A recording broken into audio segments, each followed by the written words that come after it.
listening to the Daily Yogi podcast. Every weekday, I'll share timeless yogi wisdom in bite-sized relatable lessons you can apply immediately to help you expand your perspective on life. At dusk, they pour into the parking lots, tow trucks prowling apartment complexes, searching for their next victim. They found mine. As a new immigrant in America, I needed three things: a job, a place to stay, and reliable transportation.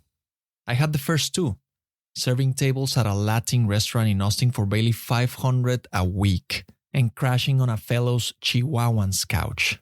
But that morning, as I stared at the empty parking space where my cat should have been, I watched the third necessity vanish. I stood paralyzed, my stomach howling. The car, which I bought from a dishwasher back in Kansas, was still being paid off, and now it sat in an impound lot with a $250 ransom. I had no credit cards, no credit history, just a debit card with barely enough for an Uber to work. After paying for that ride, my pockets were empty. No money for food, for the return trip, or for the crushing fee.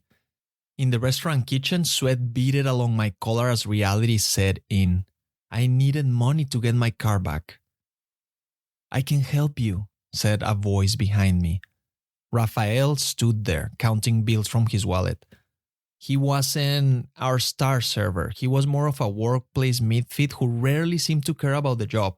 But this man I've known for barely 2 weeks pressed $250 into my palm without hesitation. "Pay me back whenever," he said with a shrug, as if he hadn't just rescued me from an impossible situation.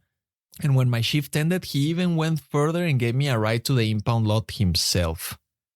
I've crossed borders, states, and cultures, but nothing has taught me more about human connection than such moments of crisis and compassion. How a simple act of kindness can help you navigate a specific challenge and move on to the next thing. Without his help, I don't know what I would have done. I needed my car to drive, and it was such a stressful moment that was resolved by someone just being kind. I think about Rafael's gesture whenever I see someone in need. In that moment, he couldn't have known what his kindness truly meant. This is how we survive as humans, through an unspoken understanding that today's helper might be tomorrow's person in need. So remember, when the opportunity arises, be kind. Extend your hand, open your wallet, give your time. I have learned through the hollow pit of desperation and the warm hand that pulled me from it that these moments of grace are not incidental to our existence. They are its foundation.